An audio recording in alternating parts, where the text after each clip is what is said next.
연방공개시장위원회가 하루 종일 관심사였습니다. 금리를 동결하긴 했지만 아주 강한 인하 신호를 보냈기 때문인데요.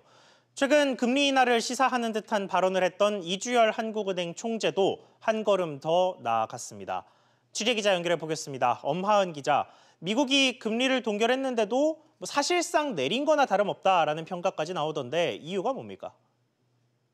네, 미 연준은 기준금리를 현행 2.25에서 2.50%로 동결한다고 발표했습니다. 그런데 통화정책 결정문에서 우리는 곧 내릴 것이라는 뜻을 명확히 했는데요. 그동안 연준은 금리 인하에 대해 인내심을 가질 것이란 문구로 인하에 선을 그었습니다. 이번에 이 문구를 삭제했습니다.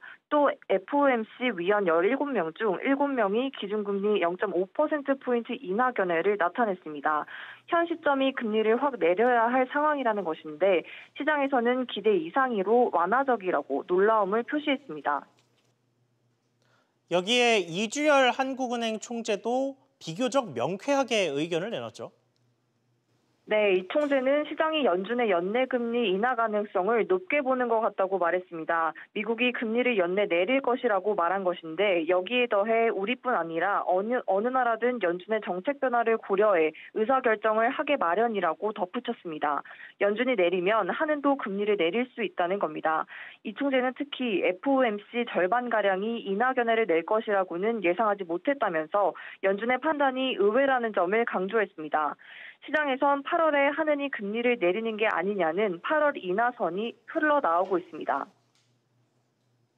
이렇게 눈에 띄는 움직임이 나오면 환율이 움직이기 마련인데 어땠습니까? 네, 원달러 환율은 전날보다 14원 내린 1162원 10전에 마감했습니다. 연준의 통화 완화 기조에 따라 달러가 약세 흐름을 보인 탓으로 풀이됩니다. 지금까지 SBS CNBC 엄하은입니다. 보신 것처럼 미국이 보낸 금리 인하 신호에 우리나라 통화정책수장인 이주열 총재도 호응했습니다. 한미 양국이 금리 인하에 한 발 더 다가선 셈인데 취재기자와 관련해서 조금 더 분석해 보겠습니다. 손석우 기자 나와 있습니다. 자, 손 기자. 네. 이 정도면 금리 인하는 거의 기정사실화되는 분위기입니다. 네, 이제 시장 분위기는 금리를 인하할 것이다, 아니다 이런 거에 집중하기보다는요. 금리를 인하할 것인데 그렇다면 얼마나 빨리 인하할 것이냐 그 시기에 더 초점이 맞춰져 있다라고 보시면 되겠습니다. 예. 이번 미국의 FOMC 회의에서요. 연준이 비둘기파적인 금리 인하에 한 발 더 다가서면서 다음 달에 금리를 인하할 가능성이 무게가 실렸고요. 한국은행도 역시 시기를 앞당겨서 8월에 금리 인하를 단행할 것이다라는 공감대가 만들어졌습니다. 변수를 꼽아보자면 시기상 2분기 성장률과 미중 무역 협상인데요. 지금 미국도 전반적인 평가가 완만한 경기 두단 조짐이 나타나고 있다 이런 평가가 주를 이루고 있고요. 우리나라 역시 이 민간 연구기관들을 중심으로 2분기 성장률 전망치가 점차 낮아지고 있는 그런 상황입니다. 여기에다가 미중 무역 협상은 진전이 더디고 또 장기화 조짐을 보이고 있고요. 경기 방어를 위해서는 한국과 미국 통화당국 모두 조기 금리 인하, 즉 7월과 8월에 연달아 금리 인하에 나설 가능성에 점차 힘이 실리는 그런 분위기입니다. 자, 그렇다면 이제는 금리가 인하된 그 이후에 대한 고민을 해야 된다는 건데 이게 만약에 인하가 실제로 된다면 실물 경제에는 어떤 영향을 줍니까? 네, 금리가 인하된다는 것은 중앙은행이 완화적인 통화 정책을 쓴다라는 걸 말하는데요. 그렇죠. 즉, 이 금리를 내려서 시중에 공급되는 통화량을 늘리고요. 이 늘어난 통화량이 실물 경제 각각에 공급이 되면 투자와 소비가 촉진이 돼서 경기가 살아나는 효과를 기대를 할 수 있게 됩니다. 이런 기대감이 있기 때문에 경기가 꺾일 조짐을 보이면 정부가 금리 인하의 필요성을 직간접적으로 언급하는 것도 바로 이런 효과를 기대하기 때문인데요. 예. 하지만 또 반대로 역효과도 분명히 있습니다. 우리나라의 경우에는 이제 금리가 낮아지게 되면 국내에 투자된 해외 자금이 더 높은 금리를 쫓아서 해외로 빠져나갈 수 있는 그런 위험성이 있고요. 또 이로 인해서 주가가 하락하고 원화 가치가 떨어져서 환율이 또 불안해지는 그런 현상을 맞닥뜨릴 수 있게 됩니다.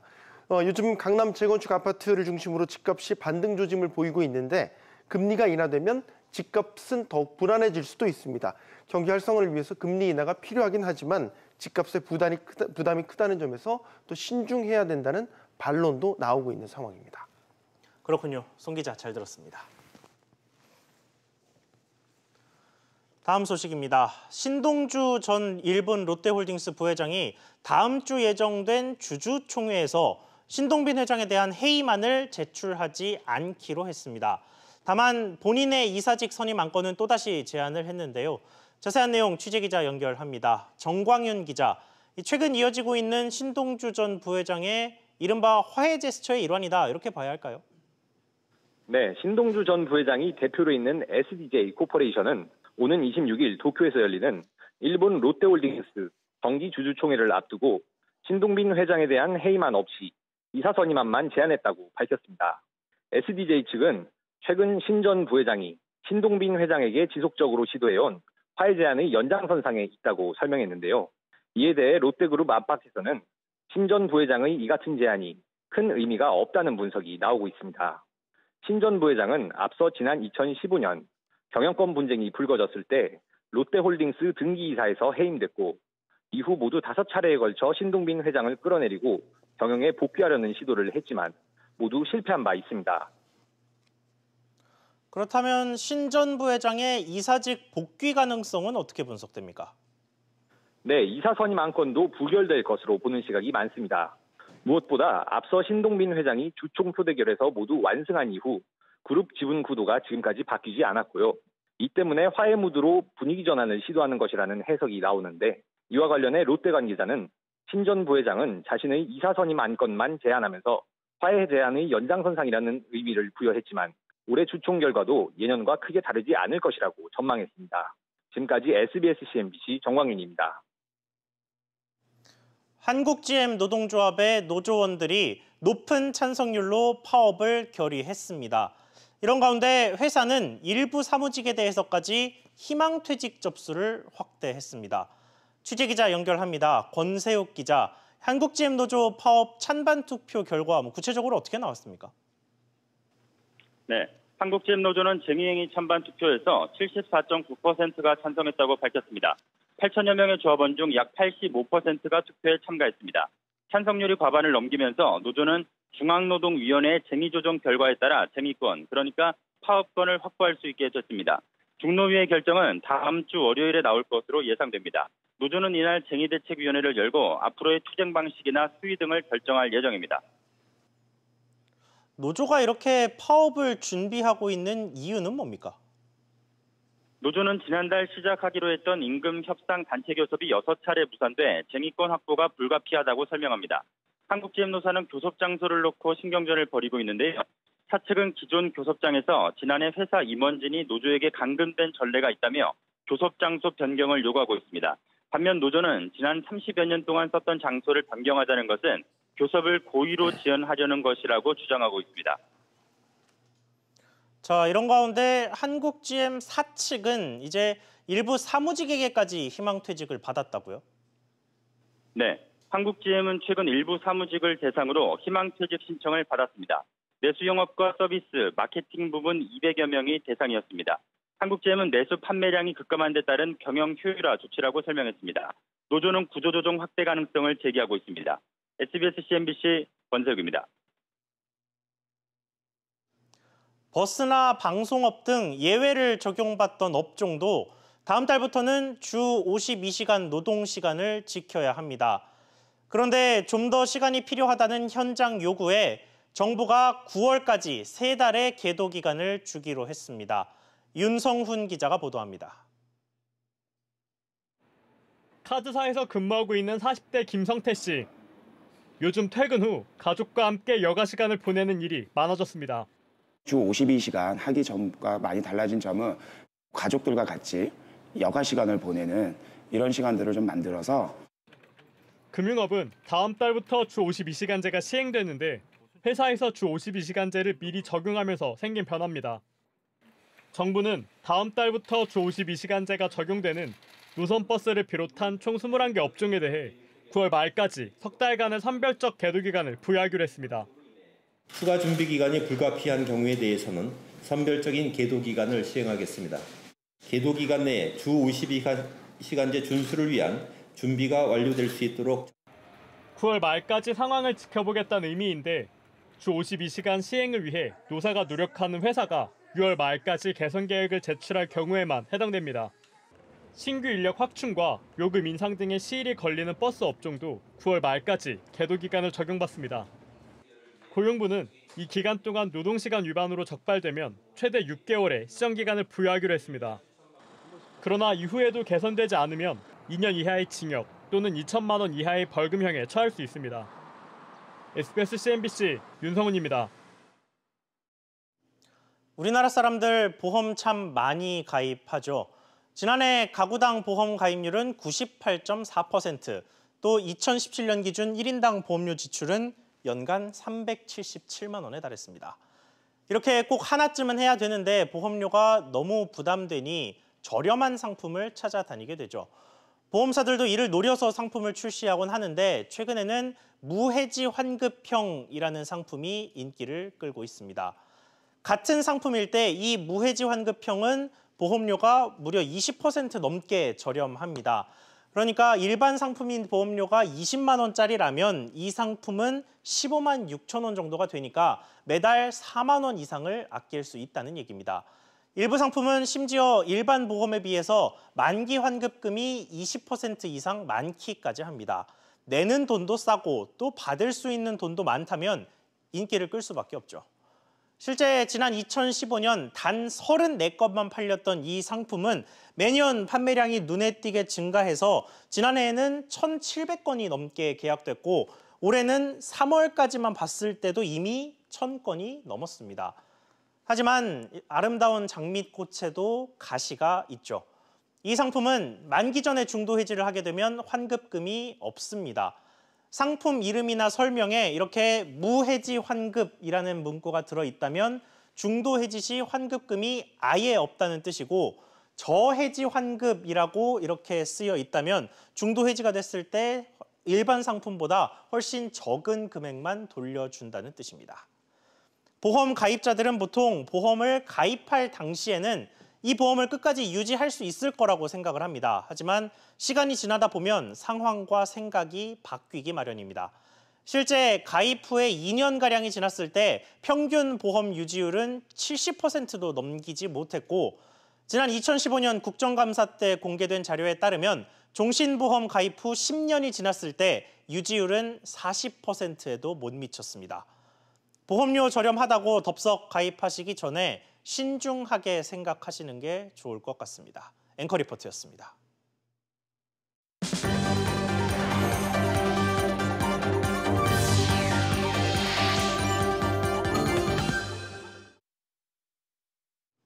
대법원 전원합의체가 명의신탁 부동산, 소위 차명부동산의 소유권이 누구에게 있는지를 가리는 판결을 내렸습니다. 결과는 명의자가 아니라 원소유자에게 소유권이 있다는 기존 판례가 유지됐습니다. 어떤 의미인지 황인표 기자와 이야기 나눠보겠습니다. 자, 황 기자. 네. 먼저 이번 소송의 내용, 그러니까 사건이 뭐였는지부터 설명해 주시죠. 네, 그 농지 신탁과 관련해서 제기된 소송이 이제 오늘 대법원에서 다뤄진 건데요. 지난 1998년에 A 씨가 본인 소유의 농지를 B 씨에게 명의 신탁을 했습니다. 이후 A 씨의 상속인인 부인이 역시 B 씨의 상속인인 B 씨 부인에게 소유권 이전 등기를 하겠다며 이제 했는데 B 씨가 이를 거부했습니다. 잘못된 행위다. A 씨가 농지를 소유할 수 없는데 차명으로 등기를 한 것이기 때문에 이 땅을 돌려줄 수 없다 이렇게 맞선 건데요. 이후 A 씨의 부인이 이제 소송을 제기했고 1심과 2심은 모두 A 씨 부인의 소유가 맞다고 판결을 했습니다. 오늘 대법원도 같은 판단을 내렸습니다. 자, 그러니까 원래 소유하고 있던 사람의 소유권을 인정했다는 건데 이렇게 판단한 이유가 뭡니까?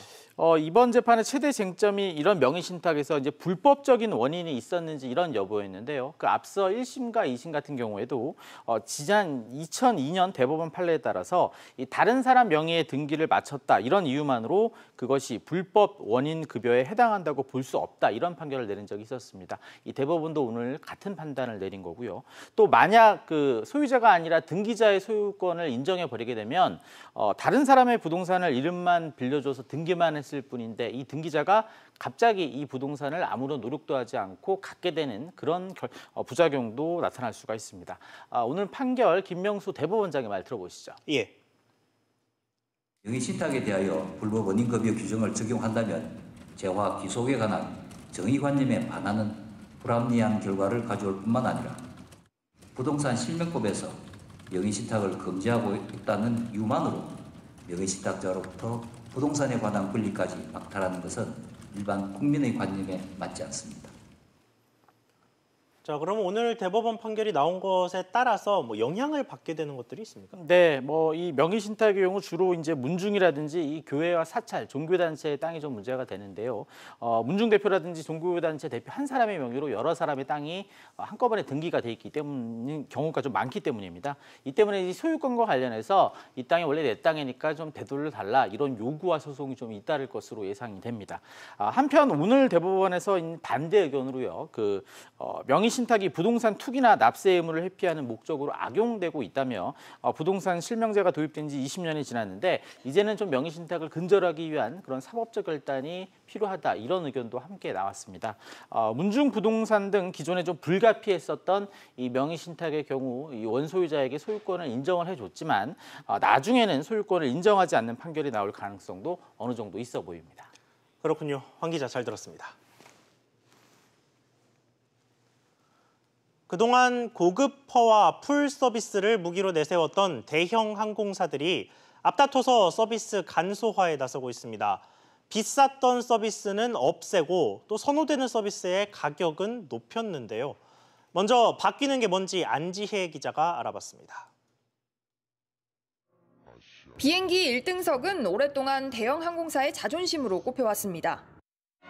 이제부터 1등석의 차원이 달라집니다. 좌석이 얼마나 중요한지는 손님들 표정을 보면 알아요. 하지만 새로운 소비 트렌드, 즉 가성비에 1등석이 접히고 있습니다.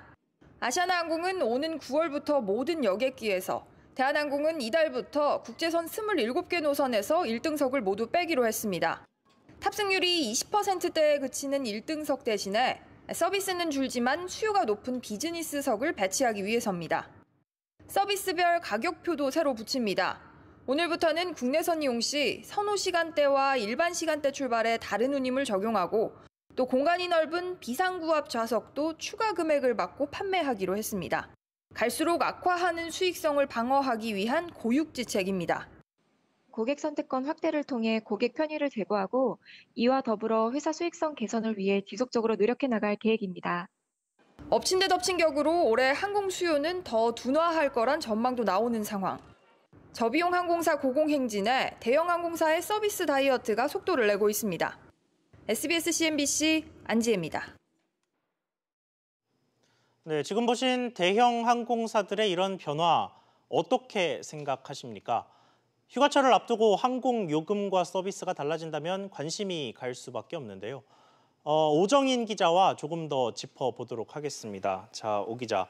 먼저 1등석을 비즈니스로 바꾸고 선호 시간대에 가격을 올린다 이런 전략이 나왔는데 오늘 나가서 시민들, 소비자들 반응을 좀 직접 들어봤죠?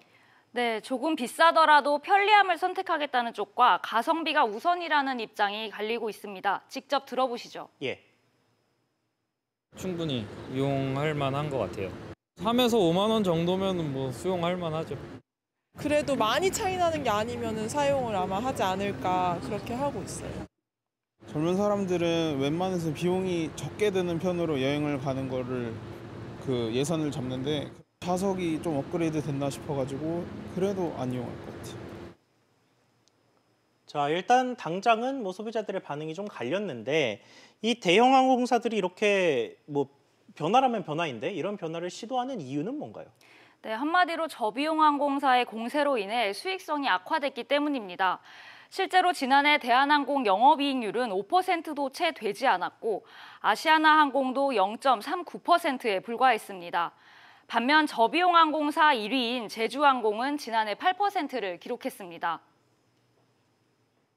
쪽 항공사 LCC들의 도전이 심하고 국내선뿐 아니고 국제선도 이제 더 위협을 받게 되고요. 한마디로 보면 경쟁이 이제 치열해진 거죠.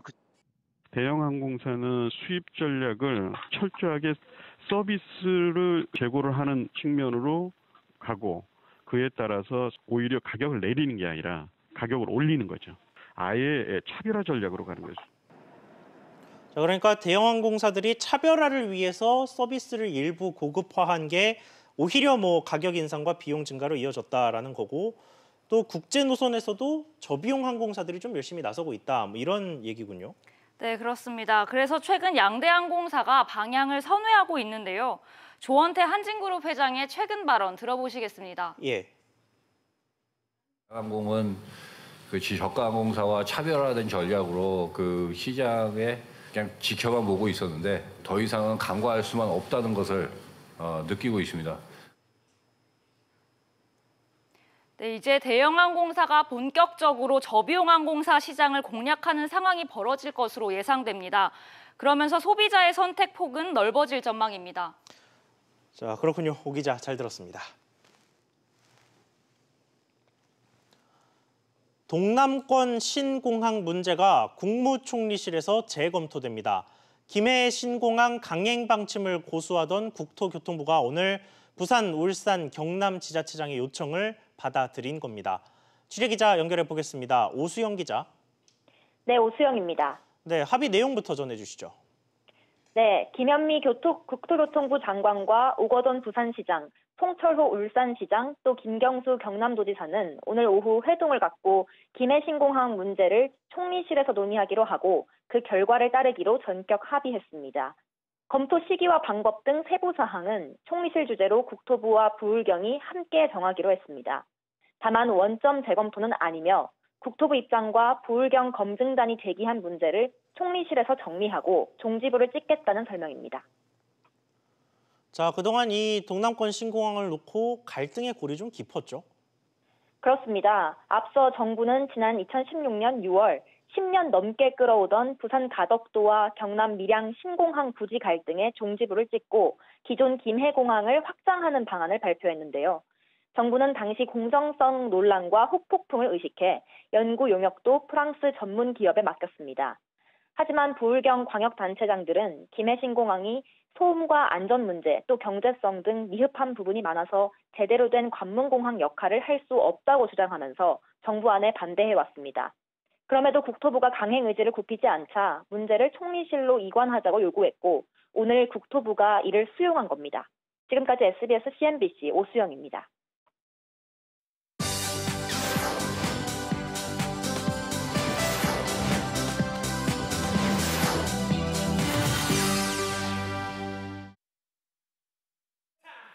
최고의 극작가 셰익스피어의 시대인 16세기에 뮤지컬이 탄생했다면 어땠을까?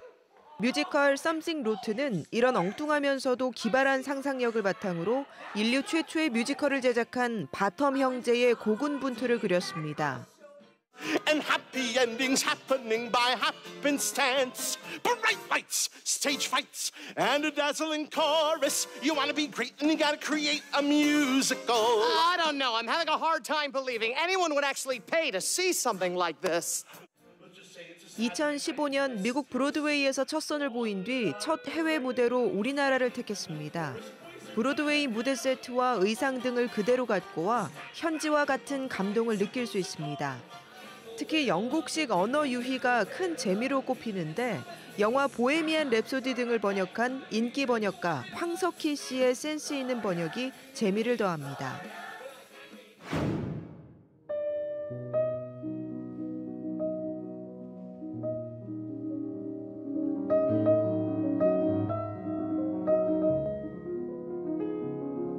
러시아의 피아노 거장 미하일 플래트네프가 5년 만에 국내 관객과 만납니다. 21살의 차이코프스키 콩쿠르에서 금메달을 수상한 플래트네프는 50살이 되던 해 악기의 한계를 절감했다며 건반에서 손을 놓고 지휘자의 길을 걸어왔습니다.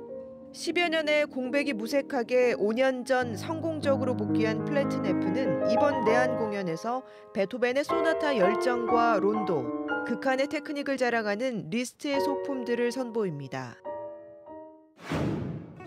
영국 런던의 시계탑을 강렬한 푸른색으로 그린 빅벤. 사물의 색채와 형태를 그대로 그리는 데 반기를 든 야수파, 앙드레 드랭의 대표작입니다. 20세기 초 현대 미술의 시작점을 알린 야수파와 입체파를 아우르는 전시가 열렸습니다. 프랑스 트루아 현대미술관이 소장한 마티스와 피카소, 드랭 등의 그림 140여 점을 한자리에서 만나볼 수 있습니다. SBS CNBC 윤선영입니다.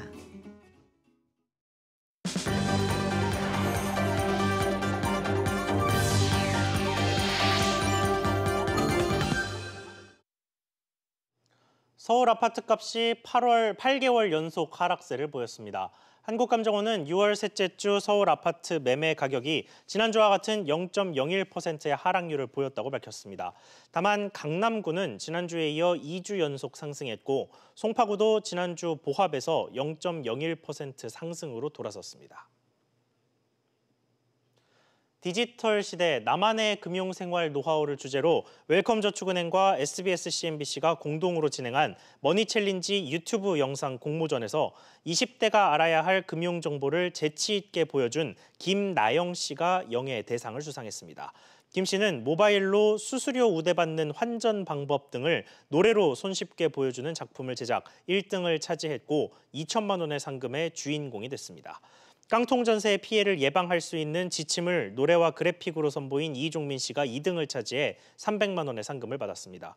김대웅 웰컴저축은행 대표이사는 참신하고 신선한 아이디어로 디지털 시대에 어울리는 현명한 금융생활 노하우를 잘 표현해줬다고 평가했습니다.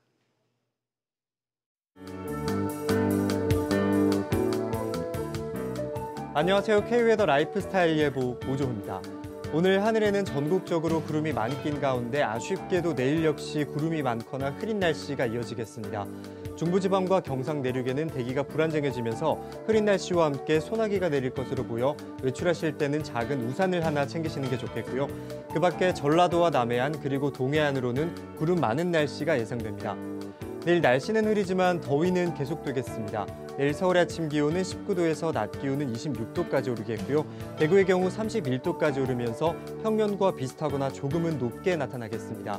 날씨는 흐려지겠지만 흐린 날씨일수록 자외선 차단에 더욱 신경을 쓰셔야 합니다. 외출하실 때는 반드시 자외선 차단제를 바르시는 게 좋겠습니다.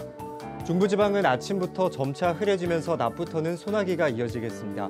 동해안은 종일 구름 많은 날씨와 함께 속초의 낮 기온은 22도로 오늘보다는 기온이 5도가량은 낮겠습니다. 남부지방은 대체로 구름 많은 날씨가 예상되는 가운데 특히 대구의 경우 낮부터는 소나기가 오는 곳이 있겠습니다. 이번 주는 불안정한 대기가 계속되면서 소나기 소식이 잦겠습니다. 내일에 이어 주말인 토요일에도 전국 곳곳에 소나기가 내리겠고요. 일요일까지도 소나기는 이어질 것으로 전망됩니다. 지금까지 기상정보였습니다. 오늘 저희가 준비한 소식 여기까지입니다. 시청해주셔서 감사합니다.